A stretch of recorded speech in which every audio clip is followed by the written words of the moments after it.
Good afternoon. Since this is the very last session before we get to the reception and all the tasty food, I thought I would open with a visual amuse-bouche.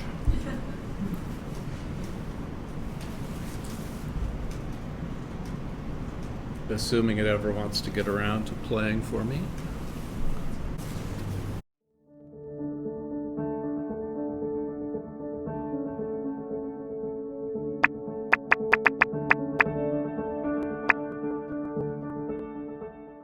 Traditionally, kaiseki is a multi-course prefix dinner. It is based off of different cooking techniques, and it originated from the Buddhist monasteries, but has evolved with time to two different types of dinners.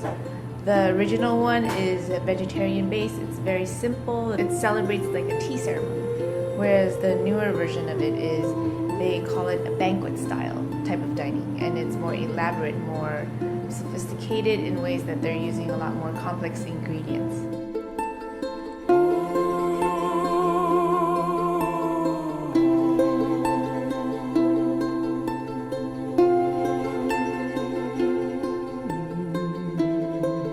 Our take on kaiseki is, we call it the modern kaiseki, because traditional kaiseki is, I feel that it's a lot more limiting in terms of seasoning and the things that we're allowed to use.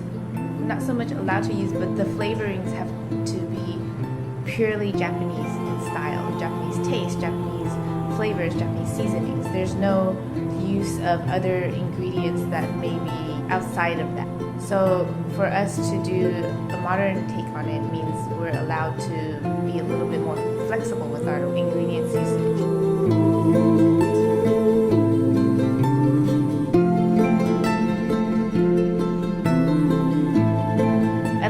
Of kaiseki as the philosophy in and of itself is using local ingredients. What is closest to you, what represents your area the best, and how to use those ingredients that, using cooking methods that best showcase these ingredients.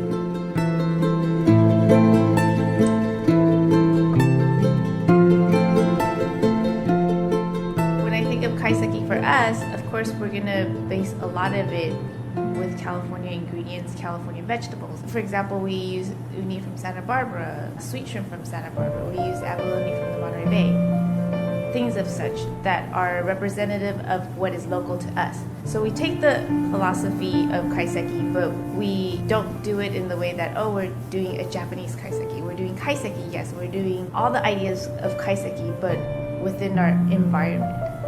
That is what we're doing at Enaka.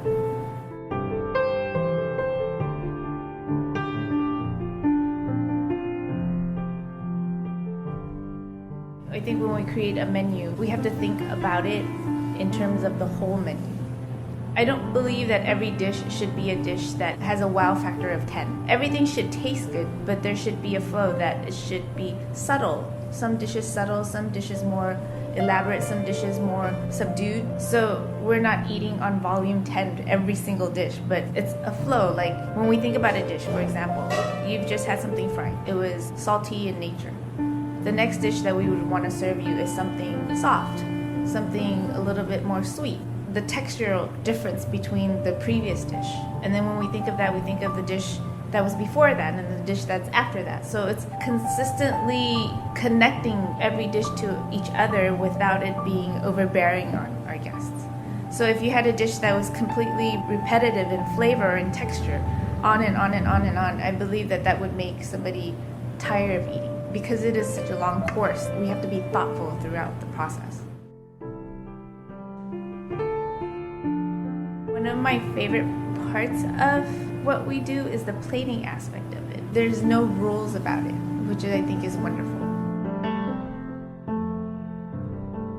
A lot of it is based on feeling.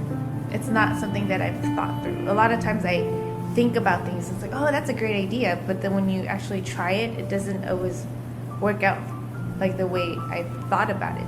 But I might be doing something that feels right. That's gonna work. And then put it together and allow that space to like be crazy and try it. A lot of times that works a lot better. I figured this was sort of a 50-50 bet. There was 50% chance that you would be intrigued on what this had to do with digital preservation, and a 50% chance I was going to lose my entire audience as you all ran out to get dinner. So hopefully I've got you intrigued. So what does this have to do with digital preservation anyway? It's been 30 years in this coming July since two guys by the name of Lynch and Brownrigg wrote an article entitled Conservation, Preservation, and Digitization. The whole digital preservation field, I think we can now officially declare all grown up. It's not a brand new thing anymore. We've been doing this for a while. In the 30 years since that article was published, we have seen major advances in software, things like DSpace, LOX, iRods, Archivematica.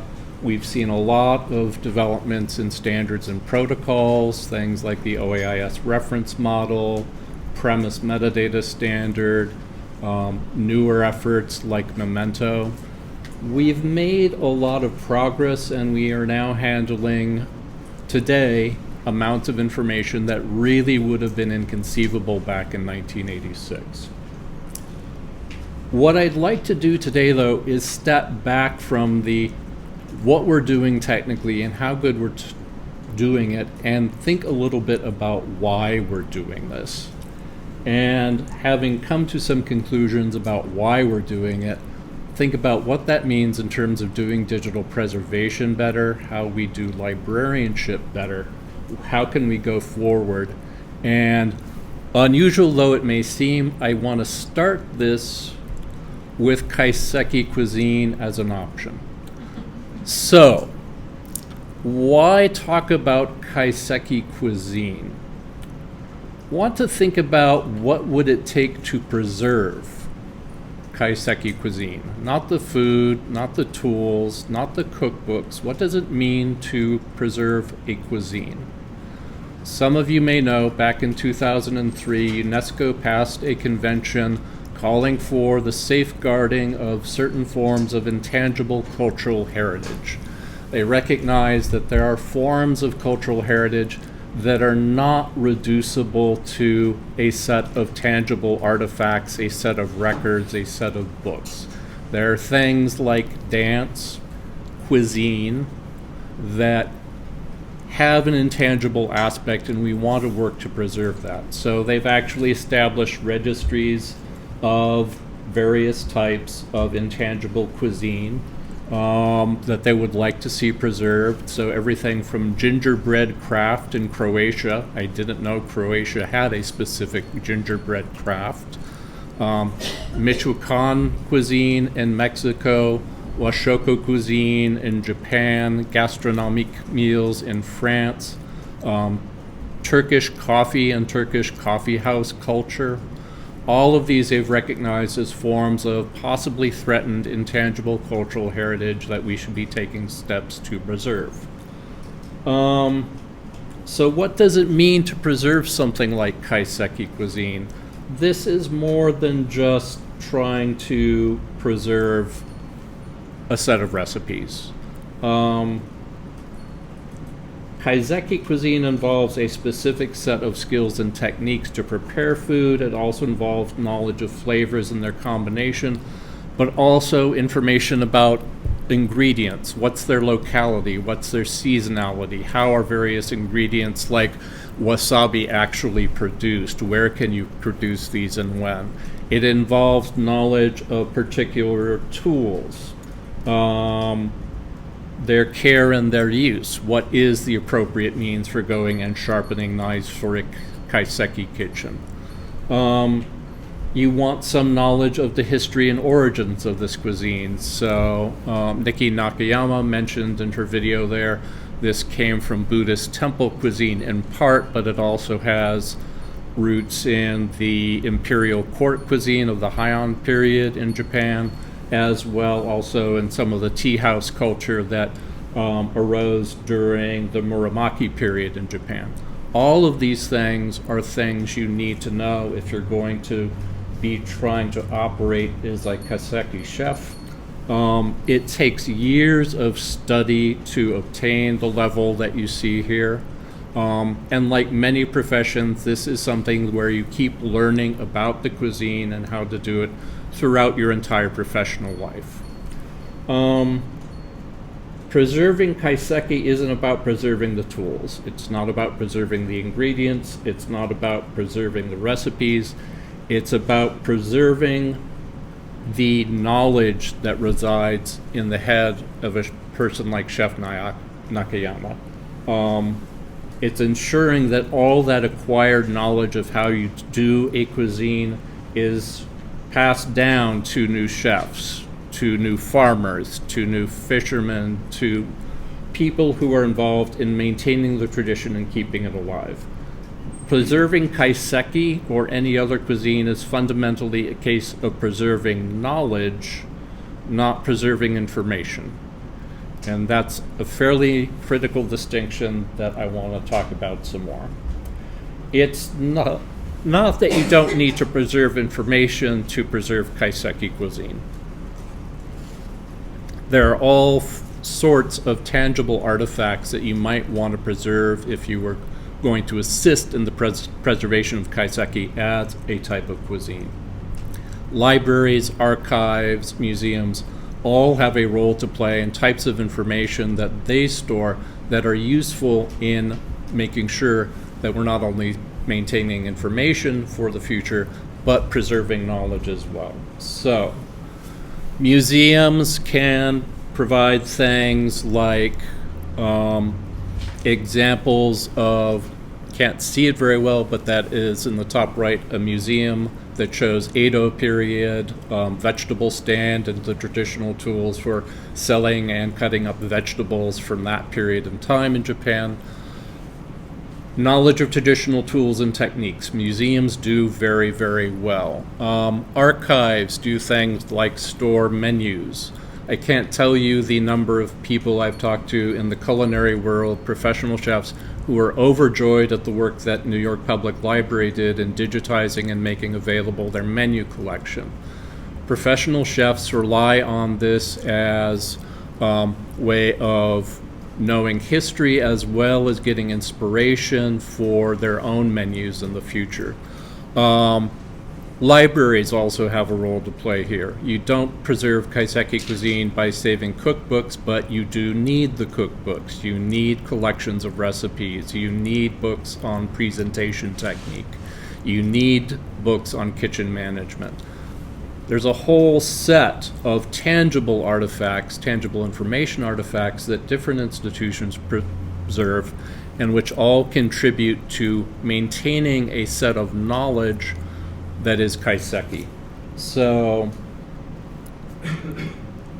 kaiseki, like all cuisines, is intangible, but having a tangible wellspring of information resources that people involved in that tradition can draw on is one of the ways in which we maintain that knowledge over time.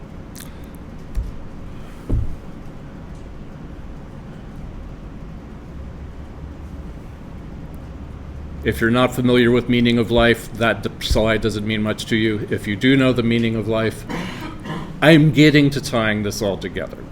So, how does preservation of something like a cuisine tie to digital preservation as an activity? For the last several years, I've been involved in looking at the preservation of computer games and interactive software of various kinds.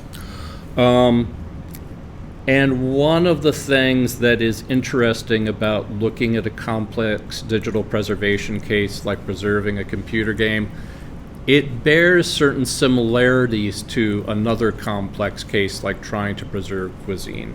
So I want to talk a little bit about what some of those similarities are. First, just as you can't save kaiseki by saving cookbooks, there's too much innate knowledge that just doesn't get represented tangibly. You can't save computer games by saving the bits of the software that constitutes the game. There's a whole set of surrounding materials that is necessary to preserve the game, both at a fairly basic technical level and at a higher intellectual level. If you want to preserve a game at the minimum, you need to also preserve an operating platform that allows access to the game. You need hardware, operating system software that allows that game to run. If you're doing your job as a digital preservationist, as we've defined it today, that also means maintaining a lot of documentation and specification documents on both hardware and file formats. Technically, that's a huge set of information above and beyond the game that you also need to keep around and need to keep associated with the game. The same thing happens on the intellectual side. If you want to maintain a game as a interpretable artifact at a scholarly level, you need newspaper, popular media representations that discuss the game. You need to capture alternative media representations of the game, novelizations, movies based on the game, machinima produced using the game. You may need archival material, records from the game company, including design decisions, exegetic material explaining character classes, places in the world, what's the backstory of the world, and how does the game fit into that. Immense body of information that you need to maintain.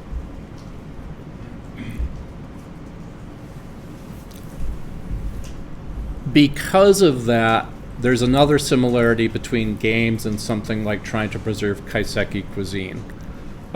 Game preservation has very little respect for the institutional boundaries we draw around classes of materials.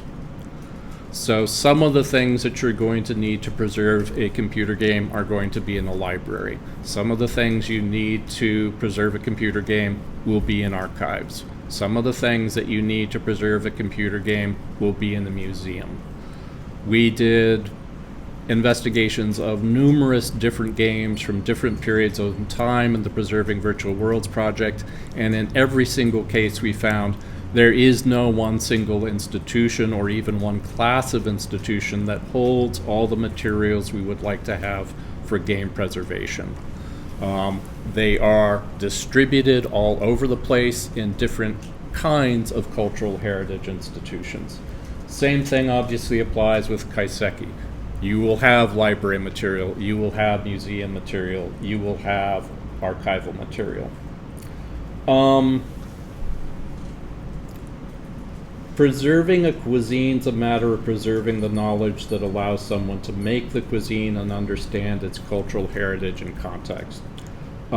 Preserving a game is a matter of preserving the knowledge necessary to enable gameplay and to understand a game's cultural significance and meaning. Important thing to note, the mark of success in either case is not that we have preserved the bits, that we have preserved the tangible information artifacts. It's that we have preserved knowledge. Another important thing to note, the tangible artifacts, we need to preserve these things, are interrelated in a variety of fairly complex ways. If you want to ensure the survival of knowledge of kaiseki or knowledge of computer games, you need more than just the bit preservation. You need to actually make explicit some of the relationships between these materials that are housed in different institutions.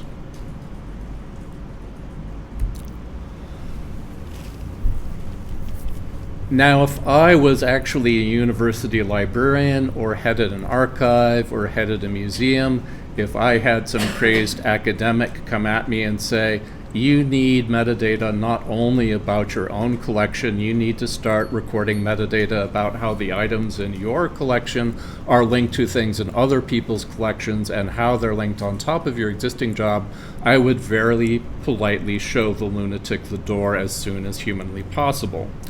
And say, keeping track of how my stuff relates to a bunch of other people's stuff falls into the category of things not my job. What I'd like to argue is when we all bought into this model for digital preservation, and I think pretty much all of us have bought into the OAS reference model as the model for digital preservation, we did actually decide that was our job. Maybe we're not doing our job very well, but if you accept this model, you're accepting some of the commitments that come with it. In particular, I want to highlight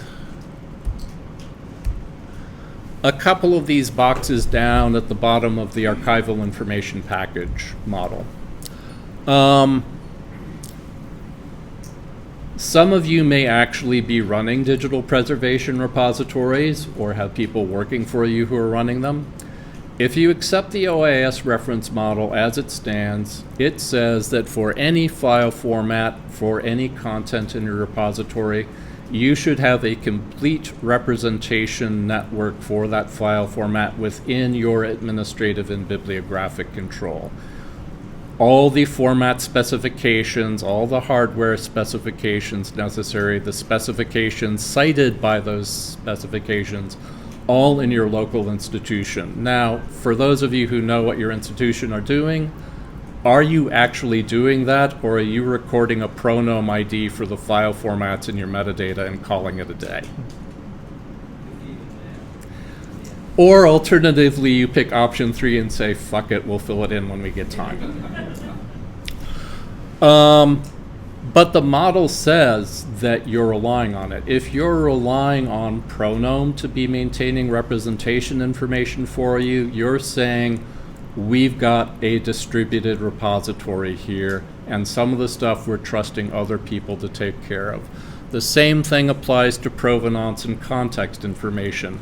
I don't think librarians appreciated fully what they were doing when they went and took those terms from their archival world. I'm sure archivists look at context information in particular and want to run up to the screen, cross that out, and put archival bond, because that's what that really should be. But when you take the concept of archival bond out of the archival context, you realize you don't have records in libraries. Not the way an archivist means a record. You have mass-produced, published material. What constitutes context for a game is very different from what constitutes context in a record. But you've said, in accepting this model, that you should be preserving context for those things in your library. That will involve recording how they are associated with things in your repository, and if you're doing your job, in other repositories as well, if that other material is essential to understanding your object and you don't hold it locally. So when we accepted OAS as a model, we accepted that we actually have to start recording links between different forms of knowledge, making those explicit, participating in a larger project of knowledge preservation and not just information preservation. What happens when we look at this in the real world with games? So taking one of the examples from our case set, the classic game Doom, do we find information for something like Doom scattered all over the place? We surely do. So if I go to my local federal repository library, I'm sure I will find the Senate transcripts with Senator Hatch weighing in on the dangers of violence in video games and decrying Doom as pollution to the minds of America's children. If I go to the Computer History Museum, I will get the documentation and access to actual physical hardware for a 386 system that's capable of running those games. If I go to the Strong Museum of Play and hunt long and hard enough, I'm pretty sure they actually have a Pain Elemental plushie hiding somewhere on the back shelves, so you've got their local Doom monsters. There are websites that are collecting speedruns, competitions held in Doom, and saving those. There are people who are going and collecting user-generated documentation for file formats used in Doom. All the information you might want to preserve and understand Doom in the future is out there somewhere. but it's out there in a dozen different places. None of those places know or talk to each other very much, and there's nowhere recorded any set of links that's saying, if you want to understand Doom, here's what you need for the technical side, here's what you need to go and get some intellectual context for what this game is. What this comes down to, whether you're in a library or an archive or a museum, many of you who've been around the digital library world for a while will remember the term data silos, yes? Some of us remember it too painfully well, huh, Howard? All of our libraries are data silos. All of our archives are data silos. All of our museums are data silos. They are a constrained, bounded set of information, and we don't really link together with any other institution, even of the same class, very well in some instances, let alone institutions of another class. We do a really good job today of preserving information. I don't want to minimize the progress that's been made in 30 years, but we're not doing a very good job of preserving knowledge. And the reason is we need those set of associations, and we need cooperation between these types of organizations that simply does not exist today. We need cooperation around issues of collection development. If I've got a game and they're in my library and there is a museum class artifact that I need to explicate that game for somebody in the future, somebody else has to collect that. We need some cooperation on maintenance issues on what we're maintaining. If I've got a game designed for a 386 system, I don't want the museum down the street jettisoning all their documentation on the 386 processor, because if I need to write an emulator, I want to know that's still around. We need that sort of collaboration on collection development and maintenance. We need collaboration on metadata, but bluntly, all of our existing institutional frameworks work against that. We have tried doing cooperative collection development and collection maintenance in the past. Many of you, I'm sure, know the Farmington Plan all too well. And that actually worked reasonably successfully for a number of years. There were efforts like RLG Conspectus to try to allow us to assess our collections and share data about what we had as a further contribution to shared collection development. Also worked reasonably well. We have modern examples like HathiTrust, where we actually have multiple institutions coming together to collaborate on running a digital repository for preservation purposes. Working fairly well so far. So it's not that this type of collaboration between institutions is impossible, but what these examples also show, it's amazingly difficult to maintain, and it can be incredibly expensive. You will notice that neither the Farmington Plan nor the RLG Conspectus still exist. And one of the reasons that they went out of business is a very simple one. If you are a university librarian, your first responsibility is to serving your local community. That's what you get paid money for. You do not get paid money to support the community of another university 3 states over. And if push comes to shove and your budget gets cut, and sooner or later everybody's budget gets cut, you're going to stop worrying about the cooperative collection development and focus on what you need for your own institution. So we've got this problem. We've got information, knowledge that we would like to see preserved. It requires drawing lines between different types of information at different classes of institution. We know how hard it is to actually sustain collaboration between our existing institutions. If we're interested in preserving knowledge, what do? I think this is a huge problem for all of us right now. Games and cuisine might seem like somewhat minimal part of collections and things we don't need to worry about. But what applies to games and what applies to cuisine, I think, is going to form an increasing component of all the materials libraries, archives, and museums deal with, particularly if you are assuming that your institution is going to be responsible for maintaining data for scientific enterprises. If you have people at your institution who work on, say, climate change as a research issue, they have this problem too. They have samples that they have taken from the field that need to be preserved, so they've got physical items that are not books or records that need preserving. They need historical records. Every climate scientist has been trolling through ship's logs from the 19th century for the past few years, collecting climatological data to assist in modeling. They need library materials. They need lines drawn between those materials.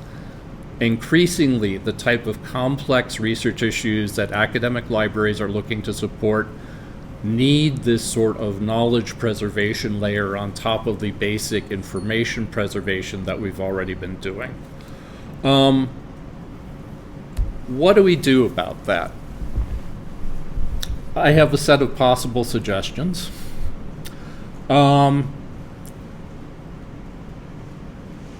It's a very difficult thing to tell an entire audience, I want to put you all out of your existing jobs and burn your institution down around your ears. But hear me out. Step back from your existing institution as it exists and think about this. If you were coming in fresh with no library, no archive, no museum in your university, and you had to create an institution that supported research activity by handling materials, would you create something that looks like your existing institutions? Or would you create something different? And if the answer is something different, then maybe we need to start thinking hard about how to get there. I realize that there is a massive amount of institutional inertia keeping existing organizations going. It's not like I expect everyone's going to leave this room and start shutting down their libraries and archives. So, point 2, even if we decide we want to keep existing institutional arrangements for libraries, archives, and museums, it's past time to start thinking about creating a few new ones. We really do want to be in the business of preserving knowledge and not just preserving information. That's essential for the people we support. And bluntly, I think it's essential for us. It's one of the ways that the library community and the archive community and the museum community will continue to demonstrate their worth to the people we serve, and will result in us having a valued place in our communities. And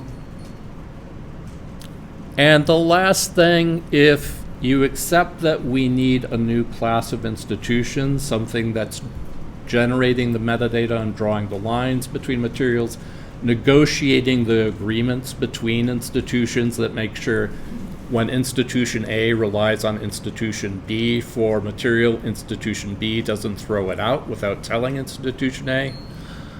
We need a different style of education. And speaking as someone who works at a library school, I think it would probably be a good thing if I stopped educating librarians and I stopped educating archivists and I stopped educating museum curators. We need libarcateurs, which was a neologism I really liked when I first put it down, and now I'm looking at it and it looks like a Pokemon. But working in that sort of world involves understanding multiple perspectives, different tools, and we need to break out of these institutional boundaries, which means we need people who know something other than just traditional librarianship or just traditional archiving or just traditional curatorial activity. We need people who are born and bred to actually work across those institutional boundaries and not reinforce them. So when you start hearing things from the library school you graduated from saying that we're not going to be training librarians anymore, or at least not the way that you thought we should be training librarians, have a little sympathy for the library schools trying to push the envelope and trying to push the future along a little faster. If there is a big point here, it's this. Libraries, archives, museums, they are all socio-technical systems. We have done 30 years of development on this point on the technical part of those systems, and we've done a lot. But you can't change the technological side of libraries, archives, or museums without starting to produce changes on the social side as well. And I think if we're really going to be making progress on preservation of materials beyond what we've done now, we have stressed the social side by trying to make it stay the same while the technology has changed a little too much. And for future developments, we really need to start thinking about how we are revamping the social, because I don't think there's any way we're going to be able to preserve the knowledge we want to preserve for our communities without a dramatic reorganization of the social and organizational side equivalent to what we have been doing for 30 years on the technical side. Thanks. I'll be here all week. Try the shrimp.